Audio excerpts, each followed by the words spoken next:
pioneers heading west are often characterized by wagon trains pulled by oxen. But from 1856 to 1860, thousands of immigrants from Europe made their way to the Salt Lake Valley by utilizing the more economical alternative of handcarts.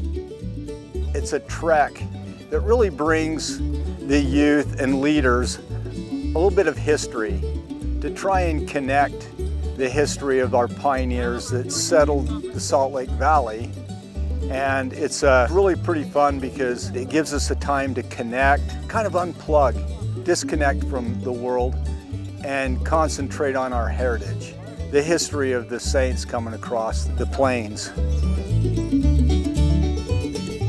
We're out reenacting the pioneers coming through here in Martin's Cove. It's fun just to be with everyone, all the youth.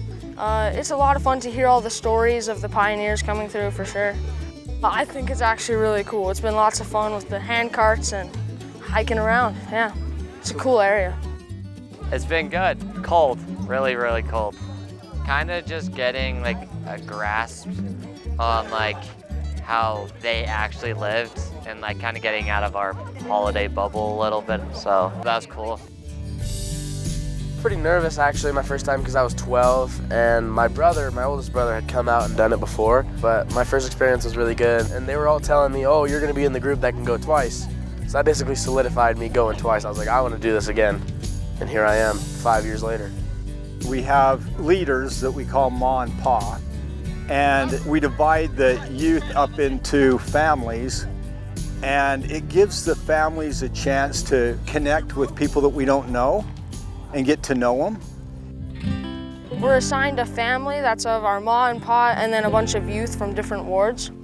So there's like 7 men and I think 5 girls that we share the carts with. And we have 2 carts per family. It takes about 4 in the front and 1 in the back to get it going, I think.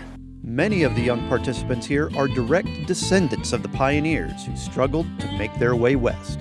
This is more than just a history lesson. This is an opportunity for them to literally walk in the footsteps of their ancestors. A lot of these kids are descendants from the pioneers, and so that connection that they have with their heritage is really important. Their forefathers that really sacrificed. Definitely all of it would have been hard. Leaving everything you know, going somewhere new.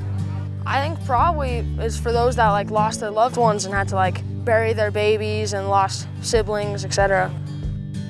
In 1856, the Willie and Martin handcart companies set out west towards Salt Lake City.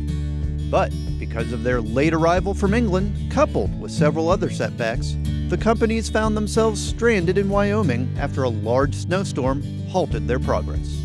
Both groups found themselves out of food and dangerously exposed to the elements. Their desperate situation compelled Brigham Young to send rescue parties from Salt Lake City to save the handcart companies from certain death.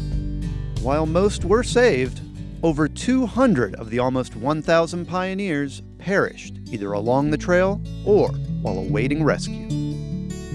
Martin's Cove is a sacred site where solemn contemplation and reverence for those who lost their lives gives you a glimpse not only into the struggles of the pioneers, but also serves as a reflection of the different struggles we face today.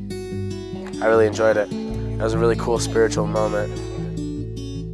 We're here for 3 days, but there's people that come from Colorado, Midwest, and they'll have these treks on different segments of the trails throughout the trail all the way up to into Oregon. I like the camaraderie. Go on these hikes. There's a nice unity there that you really don't find anywhere else. So I really enjoy that part of it, and I enjoy the history. There's a deep history here of the pioneers that are really deeply enrooted in us.